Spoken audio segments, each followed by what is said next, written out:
प्रिय विद्यार्थियों, बे पाठ थर्ड सांख्य दर्शन में विकासवाद की चर्चा हम कर रहे हैं। पिछले वीडियो में भी विकासवाद के बारे में चर्चा की थी। सांख्य का विकासवाद एक वैज्ञानिक विकासवाद है। जिस प्रकार से डार्विन ने विकासवाद का प्रतिपादन किया है, उसी प्रकार से सांख्य दर्शन ने भी जो है एक वैज्ञानिक विकासवाद का प्रतिपादन बहुत पहले ही कर दिया था। सांख्य का विकासवाद जो है दो मूल तत्वों पर टिका हुआ है, एक प्रकृति और दूसरा जो है पुरुष। अब यहाँ देखिए, एक स्वाभाविक जो है प्रश्न है कि विकासवाद कौन करता है, प्रकृति करती है या पुरुष करता है। प्रकृति जो है अचेतन है और अचेतन होने के कारण जो है प्रकृति विकास का प्रारंभ नहीं कर सकती, ऐसा माना जाता है। उसी प्रकार से जो है पुरुष जो है चेतन तो है परंतु निष्क्रिय है, और निष्क्रिय होने के कारण पुरुष का कोई पर्पज नहीं है, इसलिए जो है ये अकेला जो है विकास नहीं कर सकता। इसका तात्पर्य कि न तो प्रकृति अकेली प्रकृति विकास कर सकती है, नहीं अकेला जो है पुरुष जो है विकास कर सकता है। इन दोनों का सामंजस्य होगा, इन दोनों का संसर्ग होगा, तभी जो है विकास की प्रक्रिया प्रारंभ की जा सकती है। दोनों के संसर्ग के संदर्भ में सांख्य दर्शन के अंतर्गत हमने देखा था कि दोनों का संसर्ग कराना संभव नहीं है। दोनों का संसर्ग क्यों संभव नहीं है? क्योंकि दोनों एक दूसरे के विरोधी तत्व है। एक चेतन है तो दूसरा अचेतन है, एक जो है निष्क्रिय है तो दूसरा सक्रिय है, एक एक है तो दूसरा अनेक है, एक देश और काल में तो एक देश और काल से परे माना जाता है, एक त्रिगुणात्मक है तो दूसरा जो है त्रिगुणातीत माना जाता है। तो यहाँ जो प्राय देखते हैं कि एक दूसरे के विपरीत तत्व होने के कारण जो है एक दूसरे का संसर्ग कैसे हो, दोनों का परपंच एक जैसा नहीं देखने को मिलता है, लेकिन दोनों फिर भी जो है आपस में मिलकर, जो कि मूल तत्व दो ही माने गए और उन्हीं के द्वारा सृष्टि की उत्पत्ति की जाती है। क्योंकि सांख्य दर्शन जो है निरीश्वरवादी दर्शन है, और निरीश्वरवादी दर्शन होने के कारण जो है किसी ईश्वर नाम की सत्ता के द्वारा जो है जगत का विकास नहीं होता, वरन दो तत्वों के द्वारा ही जगत का विकास होता है, प्रकृति और पुरुष के द्वारा। परंतु इनका संसर्ग कैसे हो, दोनों एक दूसरे के विपरीत तत्व है। सांख्य ने दोनों के संसर्ग के लिए कुछ उपमाएं ली थी, परंतु वो उपमाएं प्रासंगिक नहीं, आलोचकों ने उपमाओं को नकार दिया। साथ ही ये भी कहा कि दर्शन में जो है उपमाओं का कोई स्थान नहीं है, क्योंकि उपमाओं के द्वारा जो है दर्शन की प्रासंगिकता ही समाप्त हो जाती है। दर्शन में किसी भी चीज को सिद्ध करना तो उसके लिए हमारे पास में आर्गुमेंट होने चाहिए, तर्क होने चाहिए, कारण होने चाहिए, उनके द्वारा ही जो हम दर्शन की सत्ता को सिद्ध कर सकते हैं। किसी भी सिद्धांत की स्थापना करना है तो उसके लिए हमारे पास में तर्क का होना जरूरी है। तर्कों के अभाव में जो हम किसी भी सिद्धांत का जो है प्रतिस्थापना नहीं कर सकते। तो ऐसी स्थिति में सांख्य के सामने एक गंभीर समस्या हो गई कि दोनों के रिलेशन को स्थापित नहीं किया जाता। ऐसी स्थिति में जो है विकासवाद को हम कैसे समझाएं, जगत की समस्या का समाधान कैसे करें? तो इससे डरकर जो है सांख्य कहता है कि नहीं, प्रकृति और पुरुष में वास्तविक संसर्ग की आवश्यकता ही नहीं। प्रकृति और पुरुष में वास्तविक संसर्ग न होकर केवल जो है प्रकृति जो है पुरुष के नजदीक आने मात्र से, अर्थात पुरुष जो है प्रकृति के नजदीक आ जाए तो ही जो है जगत का विकास प्रारंभ हो सकता है। और उसमें माना गया है कि प्रकृति जो है मोहात्मक शक्ति है, आकर्षण की शक्ति है, पुरुष जो है को अपनी ओर आकर्षित करती है, और जैसे ही पुरुष जो है प्रकृति के निकट आता है तो प्रकृति की साम्यावस्था भंग हो जाती है, और साम्यावस्था भंग होने के कारण दो प्रकार के परिवर्तन उसमें देखने को मिलते हैं। कौन कौन से परिवर्तन होते हैं? एक तो देखिए गुणों में जो परिवर्तन हो रहा है, एक तो स्वरूप परिवर्तन हो रहा है और दूसरा जो है विरूप परिवर्तन हो रहा है। स्वरूप परिवर्तन जो है पढ़ने की अवस्था के रूप में हमें देखने को मिलता है कि एक गुण का उसी गुण में जो है समावेश होता है। जैसे सत्व गुण का सत्व गुण में होगा, रजोगुण का रजोगुण में होगा, तमोगुण का तमोगुण में। जैसे कि हम प्राय देखते हैं कि जब सृष्टि की उत्पत्ति होती है तो ये गुण जो है अलग अलग रूप में हो जाते हैं, और वापस जब प्रलय होता है तो वापस वह गुण जो उसी में मिल जाते हैं। तो स्वरूप परिवर्तन का की जो अवस्था मानी जाती है तो वो तो प्रलय की अवस्था मानी गई। लेकिन विरूप परिवर्तन में क्या होता है कि एक गुण अपना स्वरूप छोड़कर दूसरे गुण में परिवर्तित हो जाता है, कि सत्व गुण जो है रजोगुण में बदल जाएगा, रजोगुण जो है तमोगुण में बदल बदल जाएगा, तमोगुण जो है सत्वगुण में बदल जाएगा। यदि इस प्रकार का परिवर्तन होता है तो सृष्टि का प्रारंभ माना जाता है। तो विरूप परिवर्तन किसके कारण होता है? प्रकृति और पुरुष के सानिध्य के कारण। प्रकृति और पुरुष का सानिध्य क्यों होता है? कि प्रकृति जो अपना स्वरूप दिखाना चाहती है और पुरुष का लक्ष्य क्या है? मोक्ष की प्राप्ति है। तो दोनों एक दूसरे के उद्देश्य की पूर्ति के लिए एक दूसरे के निकट आते हैं, और निकट जैसे ही आते हैं तो प्रकृति में परिवर्तन होता है, और उस प्रकृति के परिवर्तन से क्या होता है? विरूप परिवर्तन का परिणाम निकल कर आता है, और उसका पहला जो परिणाम निकल कर आता है उसे महत या बुद्धि के नाम से जाना जाता है। बुद्धि, महत का तात्पर्य मान है, जो स्वयं तो प्रकाशित मानी जाती है वरन जगत की समस्त वस्तुओं को प्रकाशित करने की क्षमता रखती है। जिस प्रकार से आप लोग देखते हैं कि दीपक जो है अपने प्रकाश से स्वयं प्रकाशित तो होता ही होता है, उसके साथ साथ में जो है अन्य वस्तुओं को भी वो प्रकाशित करने की क्षमता रखता है। उसी प्रकार से जो है बुद्धि भी जो है, जो कि प्रकृति का जो है प्रतिबिंब, पुरुष का जो है प्रतिबिंब माना जाता है, इसलिए ज्ञान स्वरूप मानी गई, और ज्ञान स्वरूप होने के कारण जो है वो जगत की वस्तुओं को प्रकाशित करती है। क्योंकि प्रकृति सत्व गुण उसमें निहित रहता है, इसलिए उसमें धर्म है, वैराग्य का भाव है, ऐश्वर्य का भाव है, उसमें निहित रहता है। तो प्रकृति का जो परिणाम के रूप में जो है पहला विकार जो निकल कर आ रहा है, कौन सा आ रहा है? महत के रूप में आता है। जैसा कि आप लोगों ने देखा होगा कि कारिका 3 के अंतर्गत जो है इस विकास के 25 तत्वों का निरूपण किया गया था कि 25 तत्वों के द्वारा जड़ जगत का विकास होता है, जिसमें 2 मूल तत्व तो माने गए थे, प्रकृति और पुरुष, और 23 तत्व जो है प्रकृति के परिणाम के रूप में माने जाते हैं, जो एक कारिका के माध्यम से भी बतलाया गया था कि मूल प्रकृति विकृति मृदाधा प्रकृति विकृति सप्त षोडश वस्तु विकारो न प्रकृति न विकृति पुरुष है। इस कारिका के माध्यम से भी स्पष्ट किया गया था कि मूल प्रकृति तो एक ही है, जो किसी का विकार नहीं है, किसी का कार्य नहीं है। प्रकृति का तात्पर्य होता है कारण, विकृति का तात्पर्य होता है कार्य, कि मूल प्रकृति एक है जो किसी का कार्य नहीं है, वो समस्त जड़ जगत का कारण मानी जाती है। और 7 तत्व ऐसे माने गए थे जो कारण भी हो सकते हैं और कार्य भी हो सकते हैं, जिसमें महत, अहंकार और पंच तन्मात्रा। कार्य और कारण कैसे माने जाएंगे? जब दूसरे से उत्पन्न होंगे तो कार्य, जब दूसरों को उत्पन्न करेंगे तो कारण कहलाएंगे। तो 7 तत्व ऐसे हैं जिसमें महत है, अहंकार और पंच तन्मात्रा, ये 7 जो तत्व है दूसरों के द्वारा भी उत्पन्न होते हैं और दूसरों को भी उत्पन्न करते हैं, इसलिए ये 7 तत्व कारण और कार्य माने गए। जो है 16 तत्व ऐसे माने गए हैं कि जो दूसरों के द्वारा उत्पन्न तो होते हैं लेकिन दूसरों को उत्पन्न नहीं करते, इसलिए केवल विकार के रूप में माने जाते हैं, और इस पे 11 इंद्रियां और पंच तन्मात्रा आते हैं। तो कारिका के अंतर्गत देखने को मिला कि जो ये तत्व है, पहला जो है प्रकृति है, 7 तत्व प्रकृति और विकृति है, और 16 तत्व क्या है? केवल विकार है, और एक तत्व है न विकृति न प्रकृति न विकृति, कि न कारण है और न ही कार्य है। प्रकृति कारण तो है, पुरुष कारण भी नहीं है, और न ही कार्य है। ऐसा जो तत्व माना जाता है वो पुरुष है।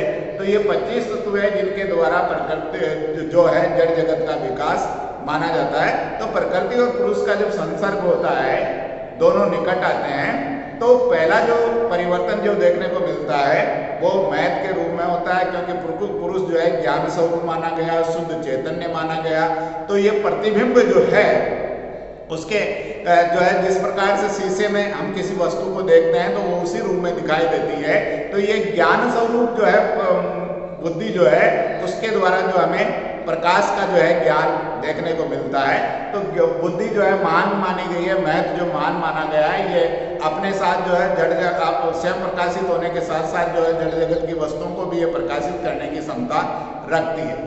तो महत के अंतर्गत धीरे धीरे क्या होता है कि महत जो ज्ञान का स्वरूप है, जो सत्वगुण उसमें प्रबल रूप से बना रहता है, और सत्वगुण की प्रबलता के कारण ही वो ज्ञान स्वरूप है। धीरे धीरे इस महत में जो है अहम का भाव आने लगता है। अहम का भाव आने से क्या तात्पर्य है कि अभिमान का भाव, अहंकार का भाव, कि मैं हूं और मेरा, मैं और मेरे का भाव आना ही अभिमान या अहंकार माना जाता है। तो यहाँ जो है प्रकृति महत जो पहला विकार था उसमें जो ज्ञान स्वरूप माना गया था, शुद्ध सत्व रूप माना गया था, उसमें धीरे धीरे किसका बीजारोपण हो रहा है? अभिमान का, अहंकार का बीजारोपण हो रहा है। अहंकार का बीजारोपण जब होगा तो उसमें अहम का भाव आ जाएगा, मैं का भाव आ जाएगा, मेरे का भाव आ जाएगा, तो वो अभिमान के रूप में, अहंकार के रूप में परिलक्षित होने लगेगी। इस अहंकार को या अभिमान के भाव को जो है, अब अहंकार को जो है 3 भागों में बांटा गया है। एक सात्विक अहंकार है, दूसरा राजसिक अहंकार है और तीसरा तामसिक अहंकार है। जो अहंकार है वो 3 गुणों के ऊपर बांटे गए। एक सात्विक अहंकार जिसमें सत्व गुण की प्रबलता रहती है, और सत्व गुण की प्रबलता रहने के कारण यहाँ उसमें अहंकार या अभिमान का बीजारोपण तो हो गया, लेकिन उसके ज्ञान का नाश नहीं हुआ है। अभी उसका ज्ञान है, अहम का भाव जरूर उत्पन्न हो गया, लेकिन उसका नाश नहीं हुआ, बीजारोपण हुआ है। धीरे धीरे उसमें जो है रजोगुण की चंचलता, रजोगुण आएगा अहंकार में, तो रजोगुण क्या करेगा, उसको जो है सक्रिय कर देगा, क्रियाशील बना देगा, तो उसमें अहंकार जो है विकसित होने लगेगा। और तमोगुण के रूप में जो है तामसिक अहंकार के रूप में क्या होगा कि पूर्ण रूप से तमोगुण का प्रभाव उसमें देखने को मिलेगा और अहंकार चरम सीमा पर पहुंच जाएगा, और जो बुद्धि में जो ज्ञान था, जो ज्ञान स्वरूप बना हुआ था, उसके ऊपर एक आवरण चढ़ गया और वो अपना स्वरूप भूल जाती है, वो अज्ञान में बन जाती है। तो 3 रूप हमने देखे। ये अहंकार में सात्विक अहंकार जिसमें सत्वगुण की प्रबलता देखने को मिलेगी, राजसिक अहंकार जिसमें रजोगुण की प्रबलता देखने को मिलेगी, तामसिक अहंकार जिसमें तमोगुण की प्रबलता जो अंधकार के रूप में, अज्ञान के रूप में विकसित हो जाती है, जो अहंकार का चरम सीमा के रूप में देखने को मिलता है। इस अहंकार का जो है विकासवाद में महत्वपूर्ण योगदान है। सात्विक अहंकार 11 इंद्रियों की उत्पत्ति करता है। तामसिक अहंकार जो है 5 तन्मात्राओं की उत्पत्ति करता है। राजसिक अहंकार जो है किसी की उत्पत्ति नहीं करता। परंतु इसका तात्पर्य यह नहीं कि राजसिक अहंकार का इस विकासवाद में कोई योगदान ही नहीं है, क्योंकि तामसिक अहंकार और सात्विक अहंकार दोनों ही निष्क्रिय माने गए, दोनों जो है स्थिर माने गए हैं। एक ज्ञान के कारण स्थिर है और दूसरा जो है अज्ञान के कारण स्थिर माना गया है। जब तक उनमें सक्रियता नहीं आएगी, जब तक उनमें गतिशीलता नहीं आएगी, तब तक न तो सात्विक अहंकार विकास कर सकता है और न ही राजसिक अहंकार विकास कर सकता है। इन दोनों को जो गति देने का कार्य करता है, इन दोनों को जो सक्रियता या चलायमान बनाने का जो कार्य करता है, वो राजसिक अहंकार के द्वारा ही किया जाता है। तो राजसिक अहंकार जो है स्वयं उत्पत्ति, विकासवाद के अंतर्गत स्वयं उत्पत्ति तो नहीं करता, परंतु विकासवाद में इन दोनों को गति देकर महत्वपूर्ण योगदान प्रदान करता है, क्योंकि यदि इनको गति ही नहीं मिलेगी तो ये विकास का कार्य संपन्न नहीं कर सकते। तो सात्विक अहंकार जो है, सात्विक अहंकार के द्वारा 11 इंद्रियों की उत्पत्ति होती है। और 11 इंद्रियां कौन सी है? 5 तो ज्ञानेंद्रियां, जिसमें आंख है, कान है, नाक है, त्वचा है, जीवा, ये 5 ज्ञानेंद्रियां, आंख, नाक, कान, त्वचा और जीवा, ठीक है। और 5 कर्मेंद्रियां हैं, जो है वाक है, पानी है, पाद है, वायु है और उपस्थ। 5 कर्मेंद्रियां कौन सी?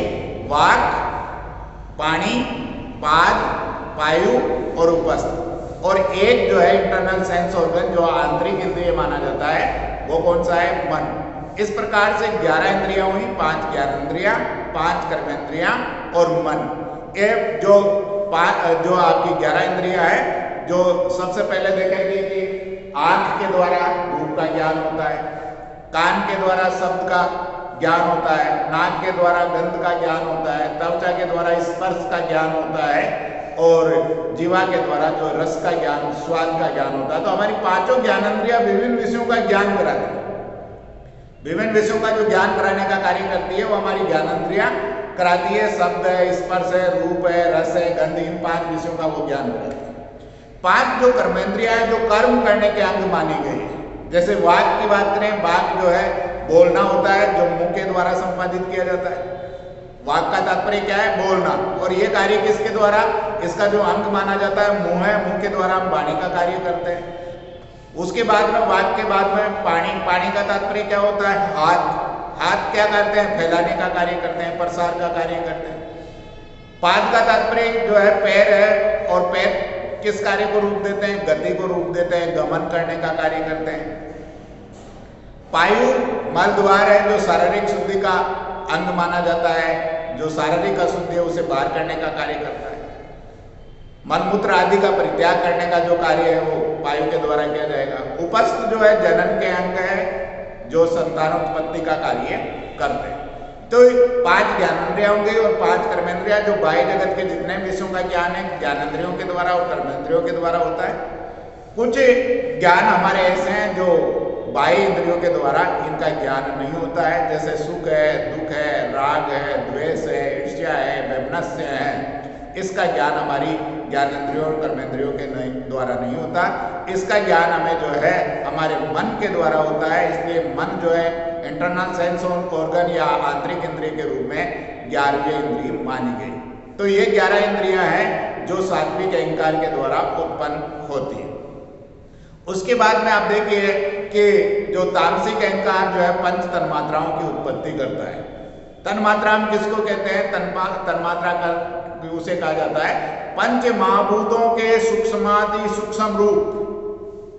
पंच महाभूत जो है पृथ्वी है, जल है, वायु है, अग्नि है, आकाश, ये 5 महाभूत है। इनके जो सूक्ष्म रूप है उनको हम जो है तन्मात्रा के नाम से जानते हैं। जैसे शब्द है वो तन्मात्रा है, किसकी? आकाश की तन्मात्रा है। वायु की तन्मात्रा स्पर्श है, अग्नि की तन्मात्रा जो है रूप है, जल की तन्मात्रा जो है रस है और पृथ्वी की तन्मात्रा जो है गंध है। यह सूक्ष्म रूप है और इन सूक्ष्म रूपों के द्वारा ही जब ये आपस में जुड़ती है, ये एक दूसरे से जुड़ती है, तब क्या बनेगी? पंच महाभूतों का निर्माण होगा। पृथ्वी, जल, वायु, अग्नि और आकाश। इसके जुड़ने का क्रम किस प्रकार से होगा कि महाभूतों का निर्माण कैसे होता है? सबसे पहले जो है आकाश महाभूत की उत्पत्ति होगी। आकाश महाभूत की उत्पत्ति किसके द्वारा होती है? शब्द तन्मात्रा के द्वारा होती है। उसके बाद में वायु महाभूत की उत्पत्ति होगी, तो वायु महाभूत में उसकी तन्मात्रा तो वायु की तन्मात्रा तो होगी। उससे पहले जिस महाभूत की उत्पत्ति होगी उसकी तन्मात्रा भी जुड़ जाती है। इसका तात्पर्य कि वायु महाभूत किसके द्वारा होगा? स्पर्श और शब्द के द्वारा। पहले महाभूत की तन्मात्रा जुड़ गई। फिर अग्नि महाभूत में दोनों पहले जो महाभूत बन गए उनकी तन्मात्रा भी जुड़ जाएगी, तो अग्नि की तन्मात्रा हो गई रूप, और स्पर्श और शब्द और स्पर्श भी उसमें जुड़ गए। उसके बाद में जल की, तो जल की तन्मात्रा क्या है? जल की तन्मात्रा रस है। उससे पहले जो है शब्द हो गया, स्पर्श हो गया, रूप हो गया, वो तीनों भी उसमें जुड़ गई। और पृथ्वी की जो है, पृथ्वी की तन्मात्रा है गंध। उसके अतिरिक्त शब्द है, स्पर्श है, रूप है, रस है, ये चारों तन्मात्रा भी जुड़ जाती है। इस प्रकार से 5 तन्मात्राओं से जुड़ने से पृथ्वी की उत्पत्ति मानी जाती है।